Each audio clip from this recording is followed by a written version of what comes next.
Muy bien. Cantando con Celeste. Cantando con nuestra querida Celeste, que le mandamos un beso. Volvemos de la tanda y ahora le vamos a dar la bienvenida a nuestro invitado, porque ya lo tenemos ahí para conocer un poco más sobre bueno, su historia, su trabajo y todo lo que estuvo sucediendo últimamente. Así que rapidito le vamos a dar la bienvenida a Martín Maraschio. Él es médico cirujano general, jefe del trasplante hepático y reno-pancreático en el Hospital Privado Universitario de Córdoba y el Hospital de Córdoba, y fue parte del equipo que realizó el primer trasplante hepático en asistolia en Argentina. Bienvenido, Martín. Hola, ¿cómo están? Buenas tardes. Hola Martín, perdóname a mí por lo menos la inexperiencia, pero cuando dice asistolia me suena más a una ciudad turca que a lo que significa la palabra. ¿Nos podés explicar un poco de qué se trata? Bueno, hasta hace un mes los donantes de órganos en Argentina, digamos, en su mayoría eran donantes que se llaman fallecidos, pero fallecidos siempre los donantes son fallecidos, digamos, claro, excepto que sean donantes vivos, pero dentro de los donantes fallecidos, todos los donantes fallecidos eran por muerte cerebral, digamos, se arribaba el diagnóstico de la muerte por la muerte cerebral. La otra forma de llegar a la muerte, digamos, es por la parada cardíaca o asistolia. ¿Y por qué fue? A ver, ¿se trabó? No, entonces esto es lo novedoso, digamos. Es el primer caso en Argentina en donde se obtienen los órganos de un donante en asistolia, a diferencia de lo que es un donante fallecido por muerte cerebral, y que esos órganos, en este caso el hígado, que fue lo que nosotros implantamos, se logra implantar exitosamente. Ah, muy bien. Bueno, creo que me entendí más o menos. Lo vamos a ir llevando un poquito para adelante en el tiempo, pero digo, nosotros hacemos habitualmente una pregunta. ¿Qué le preguntamos al entrevistado? Siempre vamos un poquito para atrás y preguntamos cómo eras en tu niñez, si te imaginabas quizás estando donde estás hoy, siempre te llamó la atención la medicina. ¿Cómo eras cuando eras chico? Bueno, cuando era chico era bastante inquieto. De hecho, me habían diagnosticado en esa época, no tenía nombre, digamos, pero como con el síndrome de desatención, hiperactividad. Y bueno, siempre fui muy inquieto, muy curioso del funcionamiento de las cosas. Siempre me intrigaron mucho las cuestiones mecánicas. Regalo que me hacían, lo desarmaba y quería ver cómo funcionaba. Y lo mismo me pasaba tenía muchísima curiosidad por la biología. Siempre me interesó mucho el cuerpo humano, el funcionamiento del cuerpo humano. Cuando era chiquito, ya de chiquito mi mamá me hizo leer mucho, porque mi mamá era profesora de literatura y a mí me incentivó mucho la lectura, y ahí me interesaba dentro de la literatura leer sobre temas médicos. Y bueno, no sé de dónde nació, la verdad, porque en mi familia no había ningún médico, pero siempre tuve curiosidad por el mecanismo de funcionamiento del cuerpo humano. Y bueno, nada, así fue creciendo de a poco siempre es como que me imaginé siendo médico o estando relacionado al ámbito de la medicina. Después ya más de grande, ya en el secundario me lo propuse seriamente. Y bueno, empecé a estudiar medicina sin saber, digamos, ni siquiera si me gustaba la cirugía, si me gustaba la clínica, si me gustaba inclusive la psiquiatría, que fueron especialidades por las que fui pasando como posibilidades que podía llegar a hacer alguna vez en mi vida. Y bueno, finalmente me decidí por la cirugía sin haber entrado a prácticamente ningún quirófano en mi vida, pero siempre tuve una curiosidad especial, por eso siempre me atrajo. Y bueno, después una vez una vez recibido ya en la residencia de cirugía general, me fue interesando, un poco me despertaron interés algunos colegas que ya eran médicos staff del servicio de cirugía general del Hospital Privado por el trasplante. De hecho empezamos a trabajar en cirugía experimental en animales, en cerdos, y yo estaba encargado de adquirir los cerdos, de mantenerlos, yo hacía la anestesia, compraba los insumos y demás cosas. Y bueno, se dio la posibilidad de que se decidiera, digamos, hacer trasplante hepático. Ya había un par de colegas que tenían una cierta formación y yo, bueno, durante la residencia había rendido los exámenes de equivalencia del título para Estados Unidos, así que se me dio la posibilidad de formarme allá. Y bueno, y cuando volví tuve la posibilidad digamos, de llevar adelante los programas de trasplante de renal, páncreas y hepático. Y bueno, pero nunca me imaginé, digamos, que iba a terminar haciendo esto, ¿no? Yo siempre digo que nunca imaginé, inclusive, que yo iba a poder vivir de esto. O sea, yo siempre lo vi como una cuestión, bueno, yo voy a hacer cirugía general y de vez en cuando haré trasplante. Y yo hoy por hoy estoy a cargo de 4 programas de trasplante y diría que mi principal actividad es el trasplante. Y la verdad que me encanta, me parece el área de medicina más apasionante que existe, ¿no? Uh-huh. Y la verdad, destaco, y ya termino con esto, la palabra pasión, porque esto, si no lo haces con pasión, no hay forma de hacerlo, porque es extremadamente sacrificado, lleva muchísimo tiempo formarse en esto, y bueno, es sacrificado el diario, ¿no? La diaria de dedicarte a esto. Pero tanto yo como todo el resto del equipo lo vivimos con mucha pasión, con mucha alegría. Cada vez que hacemos un trasplante es como, no digo que es como la primera vez, pero cada historia es distinta y nunca nos dejamos de sorprender con cosas nuevas y cosas que nos devuelven los pacientes, que la verdad que son muy lindas. Qué lindo, ahí dijiste varias cosas que a mí me interesa recalcar, ¿no? Esto de que la pasión me parece que es uno de los elementos que más rescato de cada uno de los que hablamos en este programa, que nos especializamos en buscar gente como vos, gente distinta, gente que hasta en algún momento, como dijiste vos, fueron tildados de hiperactivos, pero que tarde o temprano no es casualidad de llegar a donde llegan.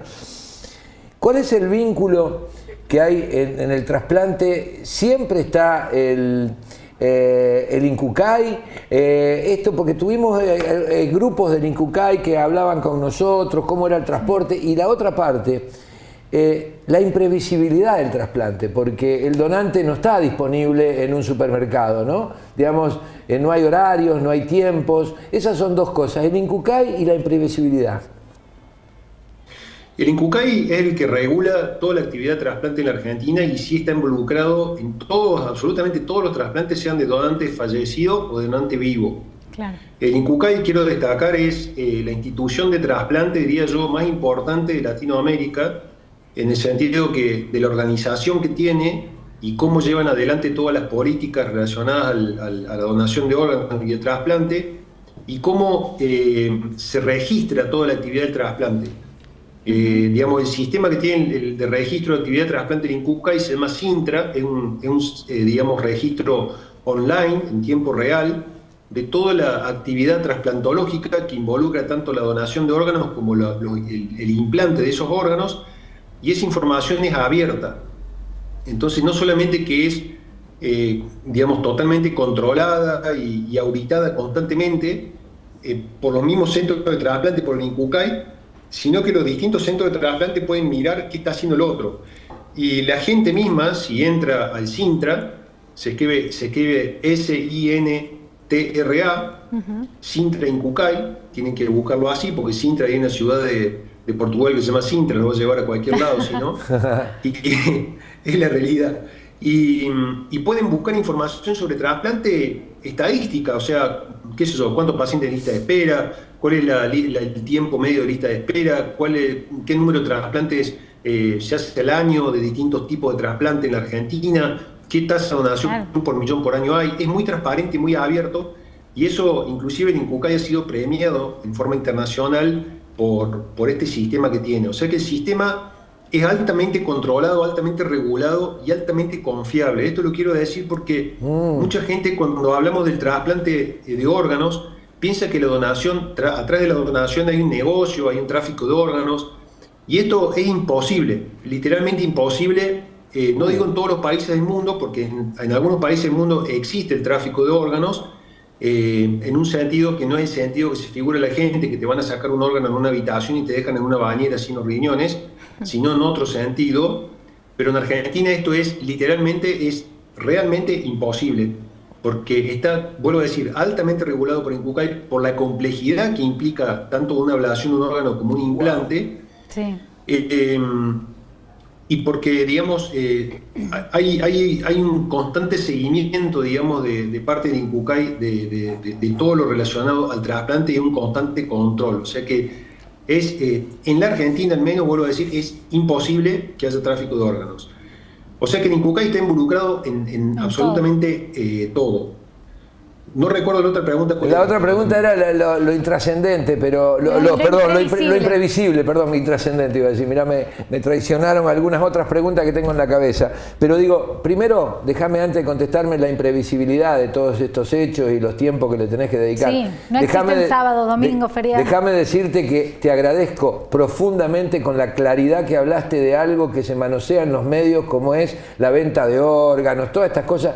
Te agradezco porque fuiste inmensamente claro y ahora sí vamos a la imprevisibilidad. Digamos, respecto a la imprevisibilidad, es totalmente imprevisible, como bien decís, y esta es una de las características del trasplante. Todo trasplante, para que se entienda, se considera una urgencia. Claro. Es decir, es tan urgente como un paciente que está teniendo un ACV, que está teniendo un infarto, o un paciente que tiene una perforación de intestino, por ejemplo. Todo el operativo es una urgencia. ¿Por qué? Porque generalmente, como digo, estamos hablando de un donante con muerte cerebral. Claro. Son personas que están fallecidas porque su cerebro está totalmente, digamos, no funciona en ningún nivel y bajo ninguna forma. Y esto está, quiero hacer hincapié en esto de nuevo, está absolutamente regulado y todo se hace con absoluta responsabilidad, digamos, y con mucha ética y con mucho tacto, y se siguen protocolos muy rigurosos a rajatabla. Por ahí, no quiero decir por demás, digamos, pero por ahí se es total y sumamente minucioso, digamos, en el cumplimiento de los protocolos para el diagnóstico de la muerte de una persona, porque justamente estamos diciendo, che, esta persona está muerta. Está bueno. Entonces, a partir de ese momento que se hace el diagnóstico, esa persona, que sigue siendo una persona, pero está fallecida, tiene un periodo que no es muy largo en el que puede llegar a estar en condiciones de donar sus órganos. Al existir la muerte cerebral, la persona sigue con el corazón latiendo básicamente porque está monitorizado de todas formas, está con un montón de medicación encima y demás, pero es una persona sumamente inestable, que si uno no rápidamente no se moviliza, digamos, y no, si la familia accede, no extrae los órganos, ese paciente se va a poner sumamente inestable y ya no va a ser un donante, digamos, apto de órganos. Claro. ¿Me explico? Sí. Y esto, entre el diagnóstico de la muerte y la extracción de los órganos, ¿no? Generalmente no existe un periodo mayor de 24 horas. Te diría que a veces que son 12 horas o menos. O sea que esto es una movilización muy, muy rápida, que se hace todo un mecanismo muy, muy complejo, en el que participan el hospital donde está el donante, o la terapia intensiva donde está el donante, el INCUCAI y el equipo o los equipos que van a ir a buscar, digamos, los distintos órganos, y todos tenemos que estar coordinados para, en tiempo y forma, llegar y hacer lo que tenemos que hacer, básicamente. Claro. Y ahí un poco entrando en este caso que fue un hito para el país, comentanos cómo fue este procedimiento, porque entiendo no era un donante que se encontraba en la provincia de Córdoba, estaba alejado. Claro, para que nos demos una idea, esto es la primera vez que se hace en Argentina y en Latinoamérica también. En otros países del mundo, como por ejemplo España, Estados Unidos, Inglaterra, etcétera, este tipo de donantes son rutinarios, o sea, ellos llegaron a un tope máximo que podían llegar con la donación de órganos a partir de donantes fallecidos por muerte cerebral.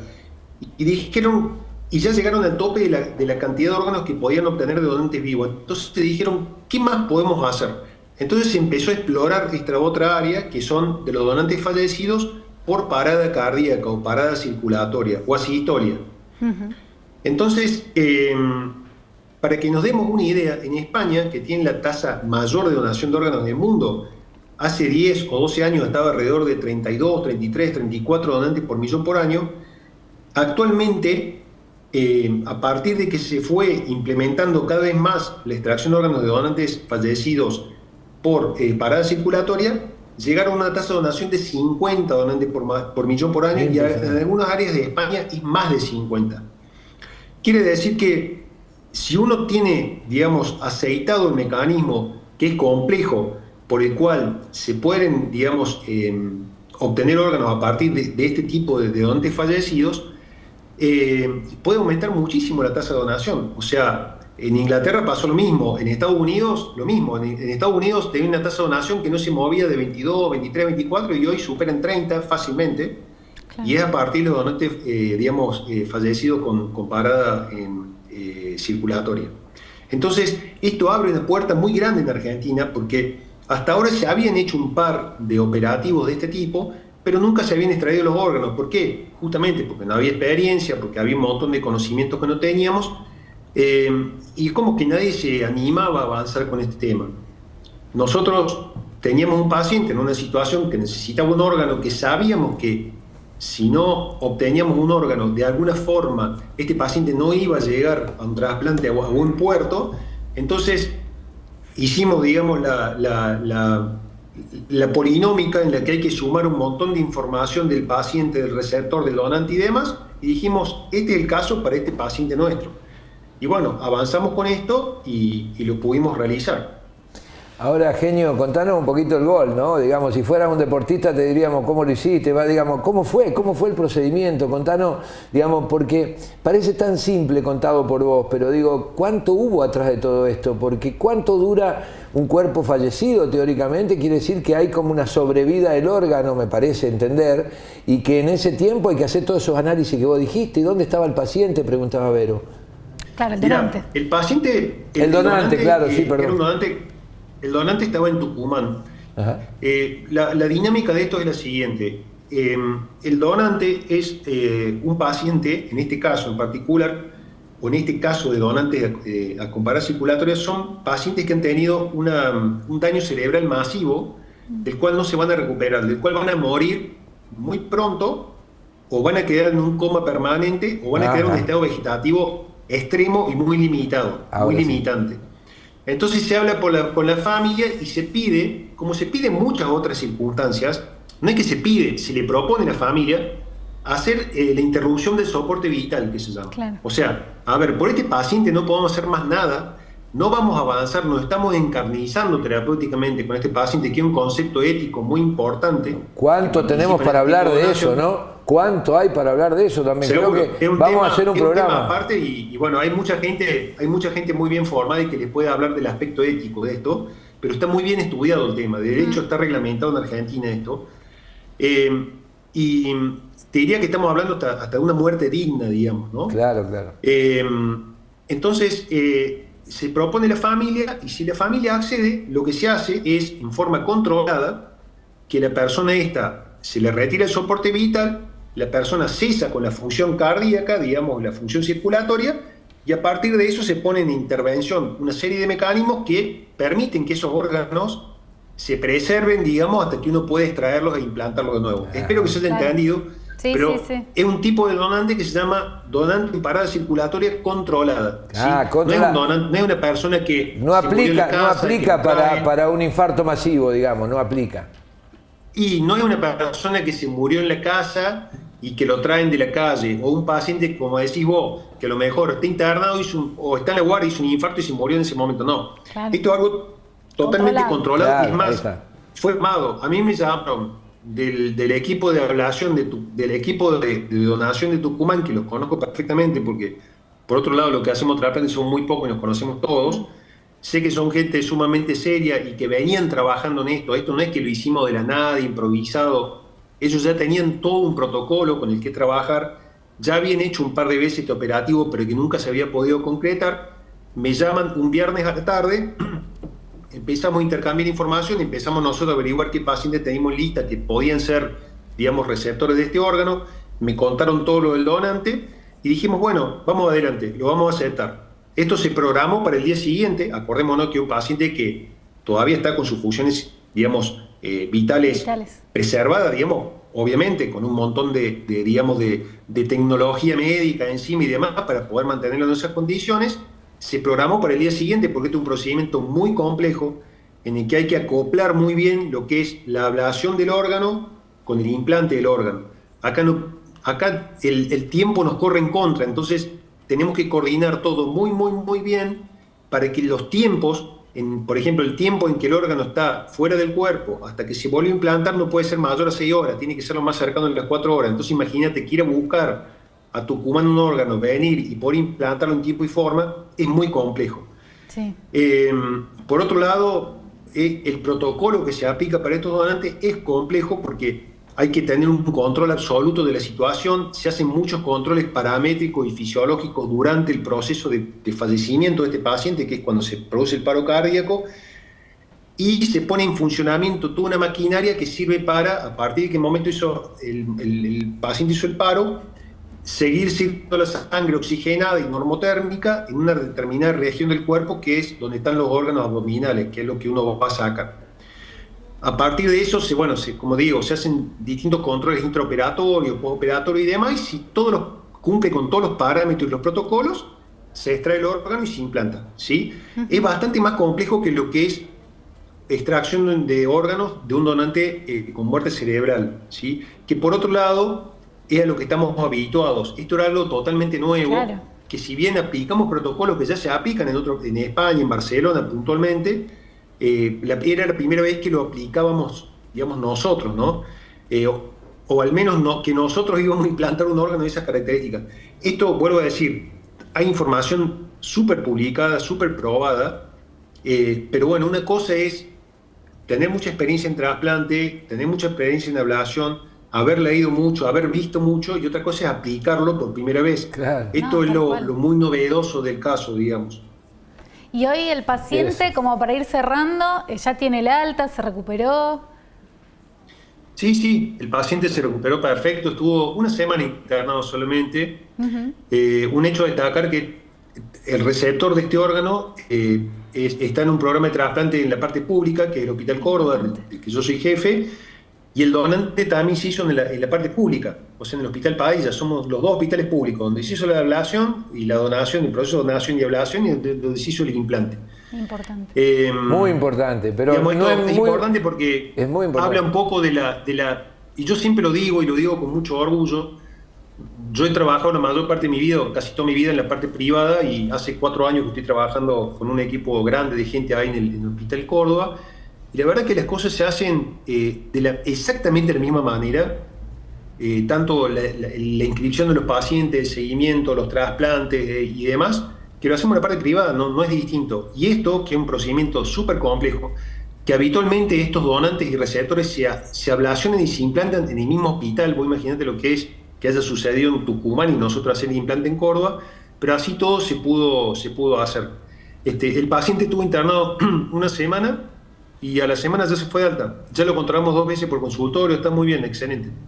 Qué bueno. Qué bueno, mirá, que siempre fuiste cordobés, ¿sos cordobés de nacimiento? Yo soy nacido y criado en Córdoba Capital. Córdoba Capital, bueno, fíjate vos que ahora unos amigos de Córdoba nos van a acompañar a hacerte una pregunta, dale. Sí, porque este espacio, esta última pregunta es auspiciada por Centro Educativo Nuevo Siglo, calidad y afecto en todos los niveles de la enseñanza. Ellos están en 25 de mayo 1040 en la ciudad de Córdoba.